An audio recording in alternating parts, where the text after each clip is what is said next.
Bienvenidos a una nueva edición del programa Desde el Colegio. Les saluda Angélica Rodríguez de la Dirección de Comunicación de esta institución. En esta oportunidad me acompaña el licenciado Juan Diego Sánchez Sánchez, con quien vamos a conversar sobre el neuroderecho y los datos biométricos. Pero antes de entrar en materia, les presento a nuestro invitado especial. El señor Juan Diego Sánchez Sánchez es doctor en Ciencias Empresariales, MBA en Finanzas, MBA en Mercadeo, MBA en Gerencia Tributaria, cuenta con un posgrado en Educación Virtual, licenciado en Comercio Internacional y licenciado en Finanzas, bachiller en Administración con énfasis en Comercio Internacional. Adicionalmente, es licenciado en Derecho y Abogado, máster en Derecho Corporativo, profesor universitario, tutor de tesis, investigador y autor de diversos libros y artículos científicos, así como conferencista en universidades y empresas nacionales e internacionales. Cuenta con experiencia laboral de más de 20 años en gerencia general, finanzas, comercial, asesoría comercial, tanto en empresas nacionales y transnacionales, e integrante de juntas directivas, así como columnista de opinión en diversos medios de comunicación. Licenciado, un gusto tenerlo por acá. ¿Cómo le va? Hola, un gusto, más bien muy agradecido con la invitación, realmente muy contento, muy honrado de estar por acá y bueno, tocando un tema que ya no es moda, es un tema que realmente estamos viendo y que creo que más bien ya nos ha tomado tarde para dar la discusión a nivel país. Muy agradecido con el colegio y pues encantado de estar por acá. Muchas gracias. Para iniciar, licenciado, coméntenos qué es y cómo se genera un dato biométrico. Esa es la pregunta elemental, ¿verdad? ¿Qué es un dato biométrico? Bueno, creo que todos entendemos lo que es un concepto de dato, ¿verdad? El dato básicamente es un número, un dato, un algoritmo, una información determinada. El concepto biométrico implica el uso de tecnologías del mismo nombre, es decir, tecnologías biométricas. ¿Qué quiere decir esto? Por ejemplo, un eye tracker que capta fijaciones visuales, un face coding, que son microalgoritmos de programación y permiten pues asociar a ciertos elementos como neurotransmisores o emociones. Uno más potente que vendría siendo el encefalógrafo, que es la tecnología. El encefalograma sería el resultado y literalmente son imágenes térmicas de activaciones del cerebro en un momento determinado. Entonces, ¿qué podríamos determinar como un dato biométrico? Hacer dos clasificaciones. El dato biométrico corporal, que es cualquier elemento físico que sea destinado a ubicar unívocamente a una persona, podría ser el iris del ojo, la parte del rostro, temas de carácter corporal, por ejemplo, color de piel, entre otras cosas, y los más potentes que estaríamos hablando de neurodatos o neurodatos biométricos. Eye tracker, mapas de calor cerebral, por ejemplo, neuroimágenes funcionales, que literalmente me permiten ver qué sucede dentro de una persona a nivel cerebral en un momento determinado. Son bastante potentes, de hecho. Claro. Ahora, ¿cuáles son los usos que se le deben dar a estos datos biométricos? Bueno, los usos realmente, como toda información, ¿verdad?, depende completamente del objetivo pragmático que uno se plantee como investigador. El tema acá es que estamos ante datos que no tienen sesgo de extracción. Y atención aquí a la palabra que dije, extracción, porque realmente aquí yo no tomo datos, extraigo datos. Les voy a dar un ejemplo muy puntual. Entro a un punto de venta y tengo un rótulo que dice, usted está siendo grabado. Perfecto. ¿Qué es grabar?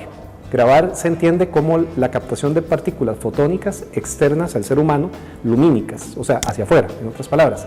Pero ¿qué pasa si me están grabando con una cámara térmica? ¿Verdad? Que estamos hablando ya de datos internos, datos corporales. ¿Qué pasa si me están grabando palpitaciones? ¿Qué pasa si me están grabando, por ejemplo, bueno, más allá incluso, fijaciones visuales? Entonces, estamos hablando de datos que literalmente me permiten identificar conductas, identificar activaciones cerebrales y activaciones corporales para predecir y para interpretar qué partes del cerebro se activan en un momento determinado. La palabra leer la mente ya no suena tan ciencia ficción, ¿verdad? Porque estos datos, estas tecnologías han evolucionado tanto que sí permiten llegar a ese criterio. Datos de mercado, neuromarketing, neuroeconomía, neurocomercio, y bueno, ni qué hablar de todo lo que es perfilación de consumidores, perfilación de personas. Realmente es algo muy, muy interesante porque el hecho que no necesariamente esté regulado no implica que no se esté utilizando. ¿Y de qué otra manera se le puede dar uso a estos datos biométricos? Nos dabas el ejemplo de las cámaras, ¿verdad?, de grabación. Correcto. ¿En qué otro ejemplo nos podría dar, Correcto. licenciado? Tal vez la ciencia que disparó mucho el tema de la biometría fue precisamente el neuromarketing, ¿verdad? Que el neuromarketing se usa, como el nombre lo dice, para temas de mercadeo, entiéndase, por ejemplo, perfilación de clientes, conducta de consumidor, diseño, por ejemplo, el hecho que yo tenga un determinado envase o empaque y utilice un eye tracker, que pueden ser anteojos o puede ser una foto, puede ser una cámara, te va a decir qué partes del empaque o el envase vio la persona. Entonces me permite rediseñar el producto, tener más eficiencia, me permite, por ejemplo, regenerar bases de datos de conducta. Entonces imagínense qué potente, ¿verdad? Yo digo, bueno, las personas que entran a un lugar de tal hora a tal hora, que tienen estas características biométricas, tienen estas activaciones cerebrales y vuelven a ver eso. Entonces podemos perfilar clientes, podemos crear proyecciones de conducta, podemos identificar a personas, ya no por un tema de palabras, sino por un tema interno. Y bueno, incluso dependiendo de la tecnología, un encefalógrafo que fuera, les voy a dar un ejemplo muy puntual, esta parte del frente, el lóbulo frontal, la parte de los lados, lóbulos temporales, una persona en una respuesta directa, que solamente se activa la parte del frente, está creando la respuesta. Si se activan los lóbulos temporales, está recordando la respuesta. Y claro, uno diría, ¿por qué no utilizar esto como prueba? Porque nadie está obligado a declarar en su contra. Entonces, claramente, al momento que utilizamos una tecnología, estaría siendo invasivo. Pero de ahí para arriba, imagínense en la cantidad de aplicaciones que se pueden dar, ¿verdad? A nivel comercial, a nivel económico, a nivel de carácter financiero, neurodatos financieros, entre otros, y bueno, ni que hablar a nivel educativo también. Licenciado, ¿se regula el tema de datos biométricos en nuestro país actualmente? No. La respuesta directa es no. Okay. Tenemos una ley muy buena, que es la Ley de Protección de la Persona frente al tratamiento de sus datos, y tenemos una ley mejor, que yo los invitaría a leer esta ley, que es la Ley de Regulación de Investigación Biomédica. Yo pasé toda la universidad y nunca vi, ni siquiera me mencionaron esa norma. Esa norma es muy potente porque todos los datos que estamos hablando están protegidos, están regulados, tienen criterio de privacidad, criterio de sensibilidad, pero para investigaciones que tengan que ver con salud. El alcance de la norma es muy puntual.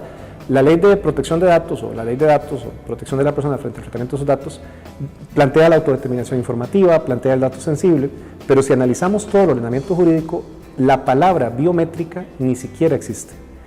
Han habido un par de fallos, la Procuraduría y la Contraloría, donde han dicho, incluso la Sala Constitucional ha mencionado que por analogía los datos biométricos, como son ligados a la parte corporal, neural y externa, pues deberían ser interpretados como datos sensibles, pero realmente estamos ante una interpretación y una analogía. Entonces, dependiendo del contexto, depende del operador del derecho el momento que lo tenga. Entonces, realmente no tenemos una regulación expresa. ¿En qué se debería trabajar para proteger la seguridad de estos datos biométricos de todos y todas? Correcto. Bueno, en relación a lo que son relaciones jurídicas en derecho, en materia general, siempre se busca tutelar el bien jurídico mínimo o lo que llamamos los mínimos legales. En esta relación tenemos al investigador y al investigado, ¿verdad? El investigado siendo la persona de la cual se extraen, y vuelvo y repito la palabra extraer porque realmente es eso, no es una pregunta, sino que se extraen los datos. Y esta persona, en este momento, si uno hace una interpretación muy exegética de la norma, esos datos no tienen protección, si uno lo analiza más allá de la interpretación que un juez o un operador del derecho pudiese dar. Entonces, lo mínimo que deberíamos tener primero es la definición del dato biométrico dentro de la norma. Segundo, definición del dato biométrico como un dato sensible para protegerlo, llámese por consentimiento informado, por publicidad y por autodeterminación informativa. Fuera de eso, podría ya uno generar ciertas normas específicas o ciertas aplicaciones, incluso a nivel reglamentario institucional, pero debemos partir de lo macro, que sería tan siquiera incorporar el concepto del dato biométrico y por qué no el dato neural en el ordenamiento. Licenciado, ahora, ¿qué riesgos se tiene el mal uso de estos datos biométricos de las personas? Correcto. ¿En qué podemos caer? ¿Qué puede ocurrir? Correcto. Bueno, no solamente en datos en general, todo el concepto de la autodeterminación informativa y el concepto de la sensibilidad de datos, pues recae sobre eso, ¿verdad? Recae sobre el hecho de que yo soy el que defino qué se hace con mis datos. Entonces yo tengo autonomía de decisión sobre la forma en que yo me defino informáticamente o informativamente, ante la sociedad y ante el mundo en función de mis datos. Mis datos han entendido siempre, por ejemplo, como cuántas tarjetas tengo, cuál es mi edad, mi estado civil, entre otros. Pero es que ya estamos hablando de, mis datos ahora son qué parte del cerebro se me activa cuando yo compro tal producto, ¿verdad? Cuál es mi temperatura corporal cuando ingreso a un lugar, qué volví a ver de un determinado envase o un empaque, cuál es mi respuesta cardíaca ante un anuncio televisivo. Entonces, este tipo de datos claramente están libres, están a la orden. Entonces, si protegemos datos sensibles, con más razón aún debemos proteger datos de carácter biométrico. ¿Qué pasa? Que una base de datos de esta naturaleza circulan, actualmente circulan, ¿verdad? No porque el hecho que no esté regulado no quiere decir que no se dé, el hecho que no se prohíba tampoco quiere decir que no se esté pues, protegiendo, y básicamente estamos ante una situación donde los datos más sensibles y el último espacio privado del ser humano, que es el cerebro, realmente se está volviendo algo que ya no es tan privado. Bueno, y eso es importantísimo porque uno no se imaginaría, como bien usted ponía el ejemplo al inicio, dice usted está siendo grabado o está siendo monitoreado 24 horas, uno dice es una camarita que está ahí de preventiva, por si ¿verdad? Pasa algo, pues que queda ahí en evidencia, pero uno no se imaginaría que en ciertos lugares o en ciertas cosas, ni sabe uno a dónde también puedan estar extrayendo, que es la palabra, me gusta mucho que estamos utilizando, estos datos que son súper sensibles de cada uno y que nosotros no estamos pues firmando ningún consentimiento informado, diciendo, sí, yo quiero, ¿verdad?, que me hagan tal experimento, ver todo, porque ni uno mismo tal vez se conoce a ese nivel. Correcto. Y lo están conociendo, ¿verdad?, para venderle productos, por decirlo de alguna manera. Tal cual.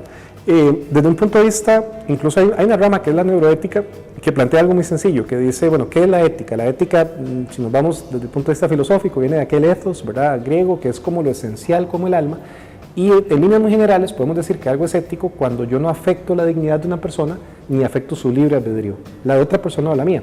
Si yo conozco estos datos de la persona, si yo en un punto de venta determino con una cámara térmica que esta persona tiene un patrón incluso de depresión, que eso básicamente vendría siendo un cerebro pues sin mucha actividad, con solo actividad en lo que llamamos lóbulo parietal a la izquierda, entre otras áreas, ¿verdad?, para no entrar mucho en detalle, y yo llego a hablar con esa persona, podría manipularlo para que me compre, ¿cierto? Aprovechando algo que en situaciones normales no tendría. Y eso en este momento pues está relativamente, no está prohibido, entonces si no está prohibido está permitido. Es un poco complejo porque estaríamos influyendo en lo más esencial de la persona, que es el libre albedrío como tal. Entonces sí, en efecto, ¿verdad?, tenemos un tema de ética, tenemos un tema de aplicación, tenemos un tema de potencia investigativa y hay un tema muy importante también que es la privacidad e intimidad de la persona. Y lo más relevante de todo esto es que la tecnología biométrica tiene tal vez unos 10, 15 años, más o menos.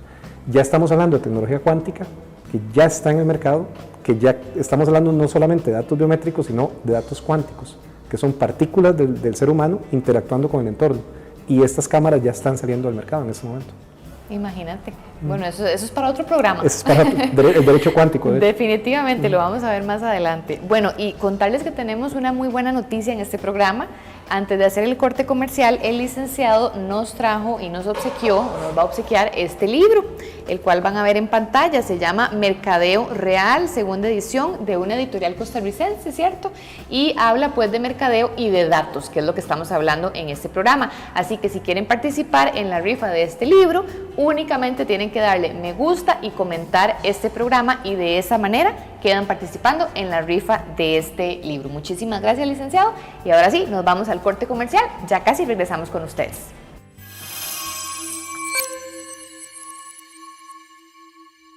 El programa de responsabilidad social corporativa, a través de las defensorías sociales y el derecho en la calle, busca colaborar a las personas que se encuentran en estado de vulnerabilidad y a las comunidades de mayor necesidad. Las defensorías sociales ubicadas a lo largo y ancho del país son una gran oportunidad para que las personas incorporadas al colegio adquieran experiencia en abogacía y además se capaciten de forma gratuita con más de 50 horas anuales. Acompáñenos a formar parte de nuestro proyecto. Solicite todos los detalles sobre nuestro programa de responsabilidad social corporativa a través de los medios que se comparten en pantalla.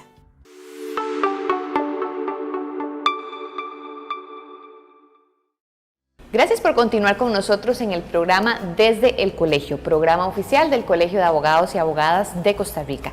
Estamos conversando acerca del neuroderecho y datos biométricos, y para ello, antes del corte, les mencionábamos que tenemos un libro escrito por nuestro invitado del día de hoy, por el licenciado Juan Diego Sánchez Sánchez, el cual se llama Mercadeo Real, aplicaciones cuantitativas empresariales.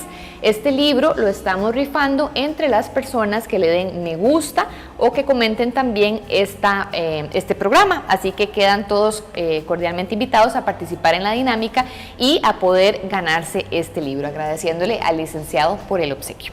Muchas gracias. Bien, vamos a continuar en el programa y para eso quisiera saber, licenciado, ¿qué es el neuroderecho? En efecto, creo que el neuroderecho, esa es otra pregunta fundamental. El neuroderecho es una rama que llamamos derecho de última generación, que realmente ya no está nuevo, ya el neuroderecho puede tener sus 10 años, tal vez de haberse discutido. El neuroderecho se enfoca en un bien jurídico tutelado muy sencillo, la libre y privada neuralidad. ¿Qué quiere decir esto? Que mi cerebro, mi espacio cerebral, debe ser privado y no debe ser conculcado o afectado por terceros, salvo que yo mismo lo decida. Entonces, por eso les decíamos ahora, ¿verdad?, que la frase leer la mente ya realmente no es tanta ciencia ficción. Entonces, ese bien jurídico o ese espacio neural debe ser privado. Es el último espacio privado del ser humano. Bueno, ya no tanto, pero el neuroderecho busca, pues, básicamente eso. Podemos decir que el neuroderecho más o menos está a la altura de un derecho humano porque deriva del derecho a la intimidad, ¿verdad?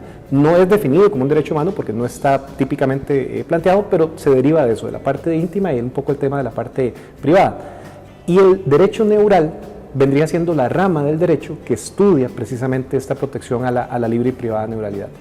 Suena muy nuevo y lo curioso es eso, que estamos hablando de un derecho que podrá tener sus 10 años, tal vez un poco más ya de estarse discutiendo. ¿Cuál es la relación que hay entre neurociencia y el derecho? ¿Qué nos puede comentar al respecto? Correcto. La neurociencia, bueno, en general, ¿verdad? Yo recuerdo los primeros cursos de derecho nos decían siempre que va primero el fenómeno social y después viene el derecho a ver cómo arregla el problema. Lo estamos viendo en este tema. Tal cual, ¿verdad? Sí. Y hay un autor argentino muy bueno que habla de dos autopistas, una autopista de la realidad y una autopista del derecho, ¿verdad? La realidad va a 100 por hora y la del derecho pues no necesariamente va a 100 por hora. La neurociencia pues realmente fue primero, la neurociencia deriva de la parte médica, de ciencias médicas, que permite pues básicamente extraer estos datos, ¿verdad?, corporales, biométricos, neurales, y nos han permitido pues aplicarlo en ciertas ramas. Como les decía, neuromarketing y neuroeconomía han sido como los dos puntos de lanza, donde hemos visto entonces cómo se estudian las decisiones de compra, el comportamiento del consumidor, el uso de las neurofinanzas, incluso el tema del dinero y el cerebro, que dicho sea de paso, ahí solo para que vean lo interesante que es, hay una parte en el cerebro que se llama el núcleo accumbens. El núcleo accumbens gestiona la parte de recompensa. El dinero se gestiona en la parte de recompensa del cerebro. También la droga tiene ese elemento de recompensa. Entonces vean qué curioso, como ciertas partes del cerebro tienen diferentes gestiones.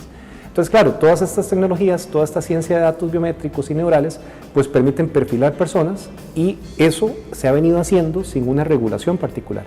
El neuroderecho que viene a tutelar, y esto es muy importante porque aquí no es regular para caer en una inacción o regular por regular, más bien al contrario, es regular lo mínimo para potenciar la investigación, proteger a la parte más débil de la relación y también proteger al investigador, que al fin y al cabo uno como investigador neurobiométrico, la línea para caer en una ilegalidad es muy, muy delgada.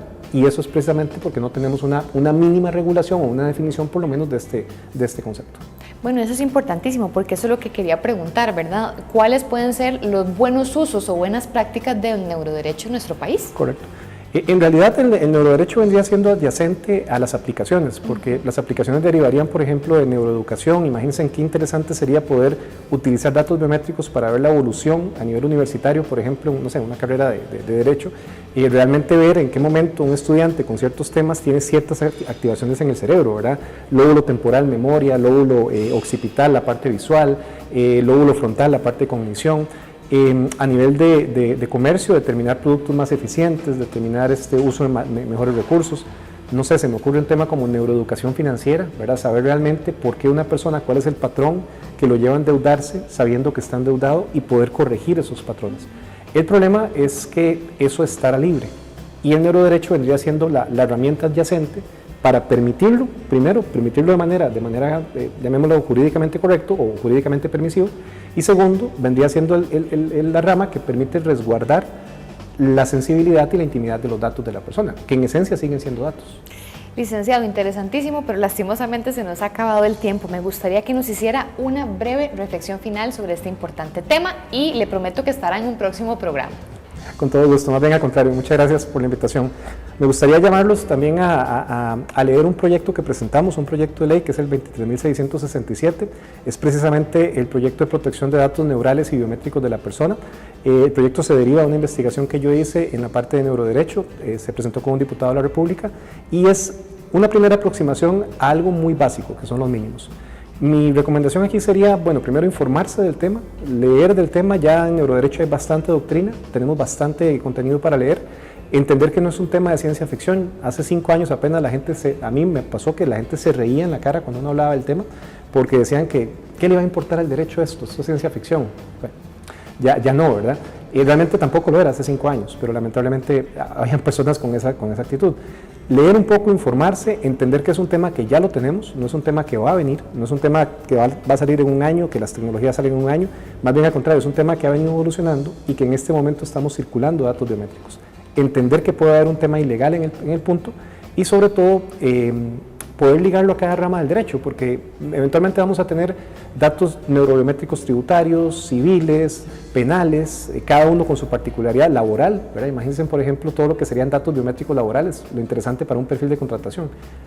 Ilegal, no en este momento, pero no regulado. Entonces creo que por ahí va el mensaje. Y sobre todo creo que la constante educación en el tema es fundamental. Muchísimas gracias, licenciado. A ustedes las gracias, muy agradecido por la invitación. Gracias a todos, les recuerdo que pueden sintonizarnos a través del Facebook y del canal de YouTube del Colegio de Abogados y Abogadas de Costa Rica. Hasta la próxima semana.